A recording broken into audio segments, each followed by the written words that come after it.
할렐루야. 1491년 스페인 영으로 스페인이 통치하던 지브랄탈 해역에 조그만 간판 하나가 세워져 있었습니다. 거기에는 라틴어로 세 글자가 쓰여져 있었는데 네 블루스 울트라라고 쓰여져 있습니다. 영어로는 No More Beyond라는 뜻입니다. 무슨 뜻이냐 하면 여기 넘어서는 아무것도 없다. 이곳이 지구의 끝이며 이곳을 넘어가서는 절벽이 있고 벼랑이 있고 또 죽을 것이다. 그렇게 간판을 세워놨던 것입니다. 그런데 1492년에요. 콜럼버스가 이 지구는 둥그렇다라는 생각을 가지고 그 지역을 해역을 넘어갔어요. 어떻게 했습니까? 그리고 신대륙을 발견했어요.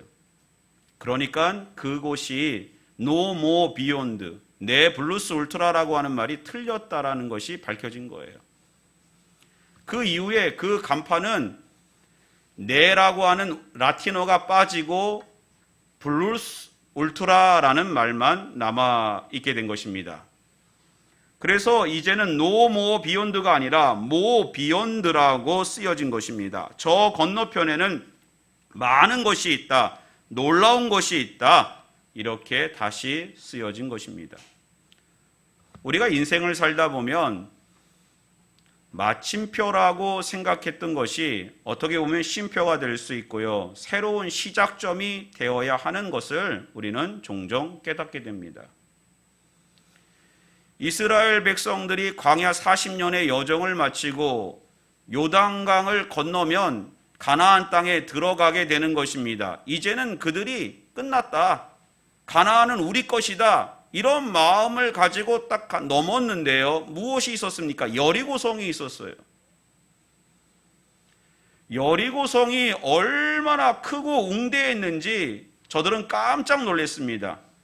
여리고성의 크기가 성경에 정확하게 나타나 있지 않지만 고고학자들이 측량을 해보니까, 추측을 해보니까 영어로 8에이커, 8에이커가 되는 것입니다. 축구장 4개가 들어갈 수 있는 어마어마하게 큰 성읍이라는 거예요. 게다가 여리고성은 산지와 잇대어 있기 때문에 그 성을 쉽게 공략할 수도 없었고요.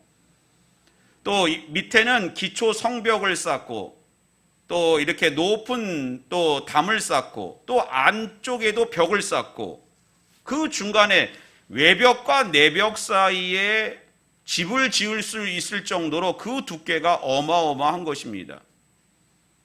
그리고 여리고성이 뭡니까? 종려의 성읍 아닙니까? 오아시스예요. 물이 풍부합니다. 이스라엘 백성이 요단강을 건너서 여리고에 이르렀을 때 밀의 수확 시기였어요. 그리고 식량이 풍부합니다. 물이 풍부합니다. 여리고 성문을 닫고 나면 난공불락의 석이 되는 거예요. 철옹성이 되는 것입니다. 쉽게 공략할 수 없어요.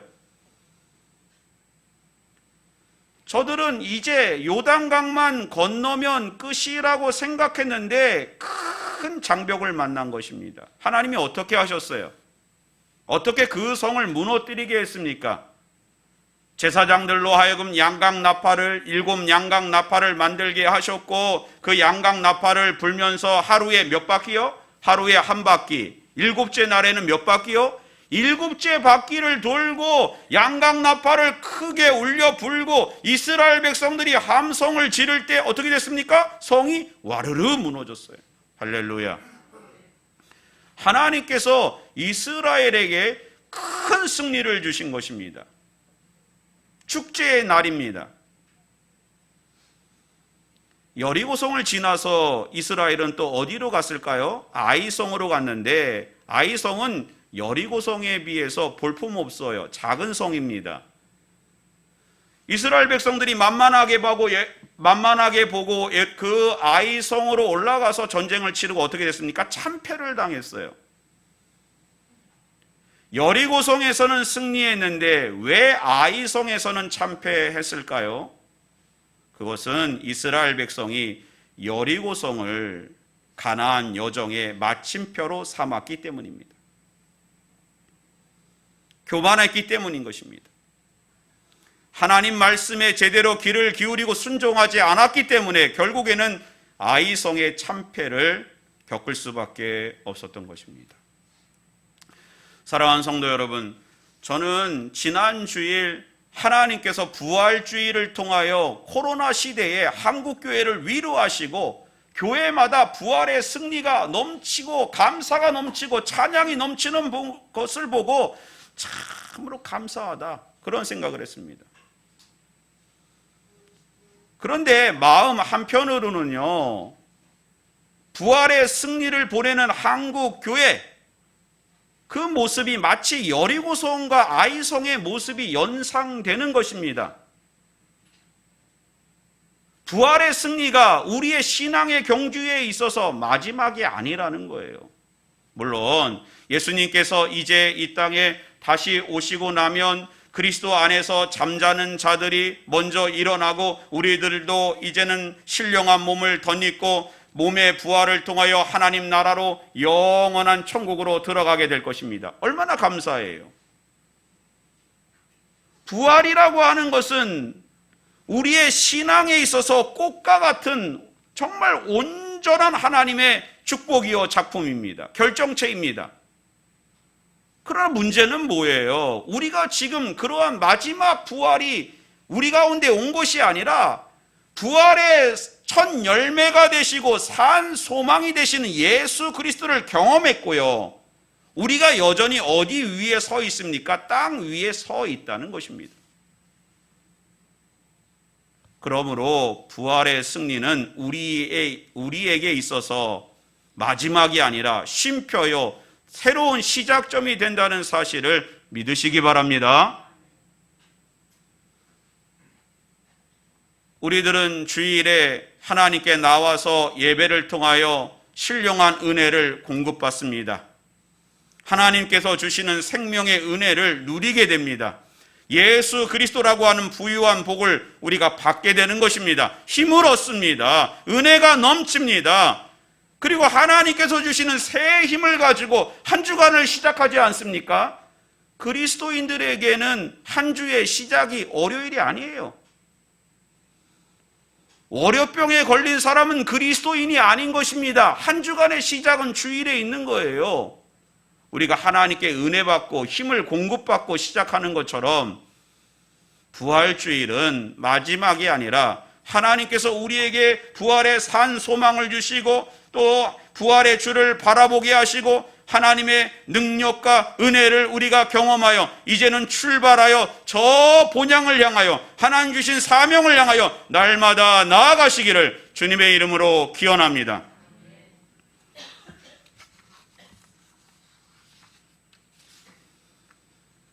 오늘은 부활주일 이후 첫 주일입니다. 마지막이 아니라 시작입니다. 우리들이 부활의 주를 만나고 승리를 경험했다면 이제 진정 부활의 증인으로, 복음의 증인으로, 하나님의 사명자로, 하나님 나라의 그러한 우리가 일꾼으로 출발해야 되는 것입니다. 오늘 본문 말씀 3절 같이 한번 읽어보겠습니다. 시작. 그가 고난받으신 후에 또한 그들에게 확실한 많은 증거로 친히 살아계심을 나타내사 40일 동안 그들에게 보이시며 하나님 나라의 일을 말씀하시니라. 예수님께서 십자가에서 달려 돌아가셨고 사흘 만에 부활하셨습니다. 그리고 바로 승천하셨습니까?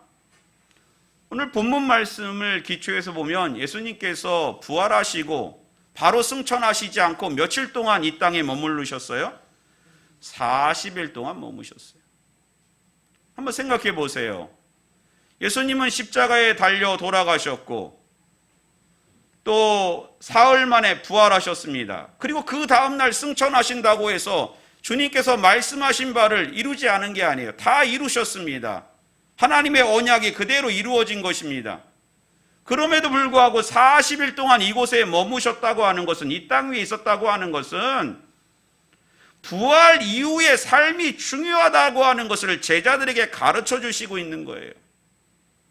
부활의 주를 만나는 건 너무너무 중요하지만 부활의 주를 만나고 하나님 나라의 사명을 감당하는 것이 우리에게 너무너무 중요한 것이라는 거예요.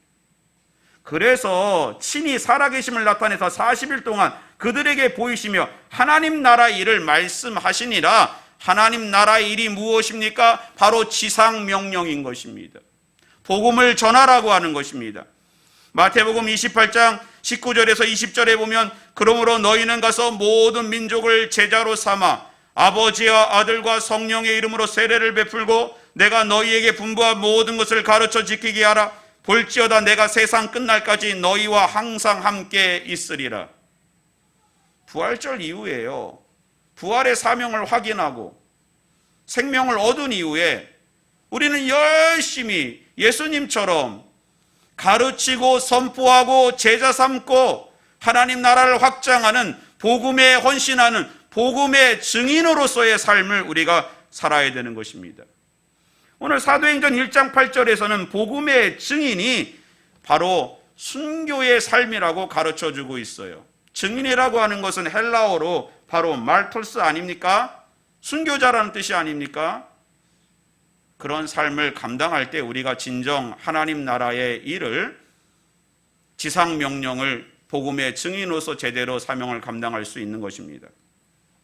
존 메가더 목사님께서 예수님께서 제자들을 부르신 4가지 단계를 말씀하셨는데 첫 번째 단계는요, 회심애로의 부르심이 있습니다. 제자들이 자기들의 삶의 자리에서 갈릴리에서 또 예루살렘에서 또 다른 곳에서 주님이 부르셨을 때 저들은 자신이 죄인임을 깨달았습니다. 주여 저는 죄인입니다. 저를 떠나소서. 이런 죄인애로의 회심애로의 부르심이 있습니다. 두 번째는요, 사역애로의 부르심입니다. 예수님은 제자들을 부르시기만 한 것이 아니라 저들을 사람을 낚는 어부가 되게 하셨어요. 그리고 사도애로의 부르심, 사도로서의 부르심이 있었습니다. 사도라고 하는 것은 하나님께서 리더십을 주셔서 교회를 건강하게 세우도록 하시는 하나님의 은사인 것입니다. 능력인 것입니다. 사도로 부르셨어요. 마지막 부르심이 순교자로서의 부르심이에요. 결국에는 우리가 복음의 증인으로 지상 명령을 잘 감당하기 위해서는 순교자의 시당으로 하나님 앞에 서야 되는 것입니다. 할렐루야.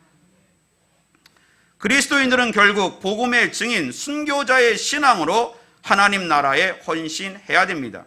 그러면 구체적으로 복음의 증인으로 어떻게 해야 우리가 살 수 있을까요? 먼저 4절 말씀 같이 한번 읽어보겠습니다. 시작. 사도와 함께 모이사 그들에게 분부하여 이르시되 예루살렘을 떠나지 말고 내게서 들은 바 아버지께서 약속하신 것을 기다리라. 첫 번째는요, 예루살렘을 떠나지 말라는 것입니다. 예수님께서 제자들에게 예루살렘을 떠나지 말라고 하신 것은 우리는 잘 그 의미를 모를 수 있지만 당시의 제자들 너무 잘 알고 있었어요. 말씀하시는 예수님도 그 이유를 잘 알고 있었습니다. 한번 생각해 보세요. 예수님께서 십자가에 달려 돌아가셨을 때 제자들이 어떻게 했습니까? 다 예루살렘을 벗어났고 떠났습니다. 베드로도 닭이 울기 전 3번 예수님을 부인하고 도망쳤습니다. 엠마오는 25리 떨어진 지역이 아닙니까? 그곳으로 제자들이 달아났어요. 갈릴리로 도망갔습니다. 다 예루살렘을 떠났어요. 예수님께서 예루살렘을 떠나지 말라고 한 이유는 너희가 순교자의 시당으로 바로 서야 복음의 증인이 될 수 있다는 것입니다. 예수님 당시에 예루살렘의 크기는 그 둘레가 한 4.5km 됐다는 겁니다. 여러분, 한 4.5km 우리 성인의 걸음으로 한 어느 정도 걸으면 그 둘러볼 수 있을까요? 한두 시간만 걸으면, 한 2시간만 걸으면 4.5km 예루살렘을 삥 둘러볼 수 있었을 것입니다. 그리고 당시에 요세푸스라고 하는 유대 신학자를 통해서 우리가 알 수 있는 사실은 예루살렘에 많이 살아야 10만 명 이하, 4만에서 8만, 많이 봐야 한 10만 명 정도 살 수 있었다는 것입니다. 그러므로요, 예루살렘에서 예수님의 제자로 산다는 것은 쉽게 신분이 노출될 수 있고 발각될 수 있는 거예요. 베드로가 몰래 예수님을 따라갔을 때 닭이 울기 전 금방 3번 나타나지 않아요? 노출되지 않습니까? 발각되지 않습니까? 그러므로 예루살렘을 떠나지 말라고 하는 것은 너희가 죽으면 죽으리라는 마음, 순교자의 신앙으로 서 있을 때 하나님의 사명을 제대로 감당할 수 있음을 알려주는 것입니다. 너희가 예루살렘을 지키지도 못하고 죽으면 죽으리라 십자가의 신앙을 붙잡지도 않고 무슨 제자로, 무슨 사도로, 무슨 그리스도인으로 살 수 있겠느냐라는 말씀입니다. 예루살렘이라고 하는 단어는 헬라어인데요, 본래 히브리어는 에루샬라임입니다. 이것은 야라라고 하는 동사의 수동태 분사형으로 기초를 세우는 곳이라는 뜻이 있습니다. 무슨 뜻이에요? 기초부터 다시 세우라는 거예요. 우리가 진정 하나님 나라의 사명을 감당하고 복음의 증인으로서 우리가 세워지고 쓰임받기 위해서는 기초가 다시 세워져야 돼요. 죽으면 죽으리라. 순교자의 신앙으로 나아가야 될 줄 믿습니다. 제가 신학교를 다닐 때 선교사님들이 장신대에 와서 훈련을 받고 파송 예배를 드릴 때가 있습니다. 그러면 마지막 파송 예배를 드리고 부부가 대부분 부부 선교사님이세요.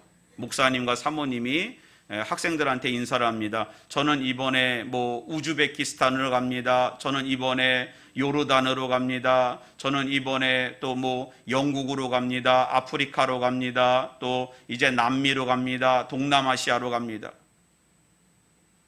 그들의 모습을 보면서 이제 찬양을 부르는데 눈물이 왈칵 쏟아지면서, 야, 저분들 다 이제는 순교자의 신앙으로 저 오지로 선교의 볼모지로 그렇게 나아가는구나. 가슴이 뜨거워졌습니다. 그리고 그러한 곳으로 가기로 결단하지 못한 제 자신이 부끄럽다라는 생각을 했어요. 그런데 지금 와서 보니까 여러분, 우리는요, 목회가 쉽지 않습니다. 신앙생활이 쉽지 않아요. 점점 예수 믿기가 어렵습니다. 죽으면 죽으리라 순교자의 신앙으로 나아갈 때 제대로 복음의 사명을 감당할 수 있고요, 교회가 세워질 수 있고요, 우리들을 통하여 하나님 나라가 확장될 줄 믿습니다. 저 멀리 갈 필요도 없습니다. 어려운 이러한 중동으로 갈 필요도 없습니다. 여러분들이 서 있는 그곳에 오늘 우리가 순교자의 신앙으로 하나님 나라를 증거하며 나아갈 때, 복음의 증인으로 세워질 때 우리를 통하여 하나님께서 놀라운 역사를 이루실 줄 믿습니다. 둘째로 6절 말씀입니다. 같이 한번 읽어보겠습니다. 시작. 그들이 모였을 때 예수께 여짜어 이르되 주께서 이스라엘 나라를 회복하심이 이때니까 하니. 제자들이요, 40일 동안 예수님께서 하나님 나라의 일을 선포하시고 저들을 다시 제자 훈련시키는 가운데 저들이 막 고조가 되었어요. 그리고 주님에게 질문합니다. 이스라엘 나라의 회복이 이때니까. 얼마나 대단해요. 마태복음 16장에서 제자들의 질문은 예수님께서 사람들이 인자를 누구라 하느냐 그랬더니 더러는 세례 요한이요, 더러는 엘리야요, 에레미야요, 선지자 중에 하나이다. 예수님께서 누구이신지도 몰랐던 제자들이 이제는 이스라엘의 나라의 회복을 묻고 있어요. 얼마나 대단합니까? 얼마나 저들의 믿음이 막 쑥 자라난 것이 보이지 않습니까? 그런데 7절 예수님이 어떻게 답을 하십니까? 한번 같이 한번 읽어보겠습니다. 시작. 이르시되 때와 시기는 아버지께서 자기의 권한에 두셨으니 너희가 알 바 아니요. 어떤 뉘앙스가 느껴집니까? 칭찬입니까? 격려입니까? 위로입니까? 아니요. 주님의 어떤 차가운 태도가 느껴집니다. 냉소적인 태도가 느껴집니다. 책망이 느껴집니다. 이 말씀을 이해하려고 하면 우리가 헬라인들의 시간 개념을 좀 알아야 되는데, 헬라인들은 시간이 두 가지 개념을 갖고 있었어요. 하나는 크로노스입니다. 그냥 우리 가운데 흘러가는 일반적이고 객관적인 시간, 하루 24시간, 일주일, 한 달, 1년 365일, 그 크로노스적인 시간이 있습니다. 그러나 주님께서 말씀하시는 때와 시기는 카이로스인데, 카이로스는 객관적인 시간이 아니라 주관적인, 하나님께서 임하시는, 하나님의 사건이 임하는, 위로부터 임하는 그러한 사건적인 시간을 말하는 것입니다. 하나님의 때와 하나님의 시간과 하나님의 역사를 크로노스적인 그러한 시간의 개념으로 생각한다면 오류가 나오는 거예요. 여기 오류가 생긴 것입니다. 신앙적 오류가 생긴 거예요. 이것은 무슨 말이냐 하면 우리가 이렇게 하나님께 묻는 거예요. 하나님, 도대체 코로나는 언제 끝납니까? 하나님, 우리 남편 언제 승진합니까? 우리 아들 언제 직장 얻고 언제 결혼하고 우리 딸 언제 성공합니까? 언제입니까? 하나님, 응답해 주세요. 이러한 태도는 하나님을 마치 우상 섬기듯이 하는 것입니다. 하나님의 역사는 하나님의 시간에 하나님의 방식으로 우리 가운데 임할 줄 믿습니다. 여리고성을 보세요. 다시 여리고성으로 돌아갑니다. 이스라엘 백성들이 한 바퀴 돌고요. 여리고성이 어떻게 됐습니까? 좀 크랙이라도 났어요? 좀 금이 갈라졌습니까? 모래라도 떨어졌어요? 없습니다. 둘째 날은요? 셋째 날은요? 마지막 7번째 날에 한 바퀴 도니까 막 그냥 벽돌이 우두두 떨어졌습니까? 아니요. 7바퀴 돌고는요? 없습니다. 양강 나팔을 불고 이스라엘 백성이 함성을 부르자 바로 무너진 것입니다. 이것이 바로 하나님의 카이로스적인 사건입니다. 하나님의 때에 하나님의 방법으로 우리 가운데 이루어질 줄 믿습니다. 그러므로 복음의 증인으로 산다는 것은 크로노스적인 시간에 카이로스적인 하나님의 은혜를 담는 것이 아니라 하나님의 시간과 하나님의 방식을 바라보며 믿음을 가지고 순종하며 묵묵히 나아가는 사람이 반드시 복음의 증인으로 하나님 앞에 쓰임받게 될 줄 믿습니다. 마지막은 8절 말씀 같이 읽어봅니다. 시작. 오직 성령이 너희에게 임하시면 너희가 권능을 받고 예루살렘과 온 유대와 사마리와 땅끝까지 이른 내 증인이 되리라 하시니라. 복음의 증인이 된다고 하는 것, 결국엔 우리의 의지와 결단과 노력으로 되는 것이 아니라 성령의 은혜가 에피 가운데, 우리 가운데 부어져야 됩니다. 성령이 임할 때 우리가 온전히 복음의 증인으로 하나님 앞에 쓰임받게 될 줄 믿습니다. 여러분 보세요. 예수님의 12제자 중에 배신한 가룟 유다와 또 끝까지 그 생명을 다해서 수를 다하여 주의 일을 봉사한 사도 요한을 제외하고 나머지 마띠아까지요 11명의 제자가 다 순교했다고 교회 전승사에 기록되어져 있습니다. 어떻게 가능했을까요? 성령이 임했기 때문에 가능한 것입니다. 사랑하는 성도 여러분, 부활주일은 우리 인생에서 마지막이 아닙니다. 새로운 시작점입니다. 우리는 다시 한번 예루살렘을 떠나지 말고 카이로스적인 하나님의 시간과 방법을 우리가 묵상하며 성령 충만한 가운데 복음의 증인으로 세워지는 저와 여러분 되시기를 주님의 이름으로 축원합니다. 기도하겠습니다.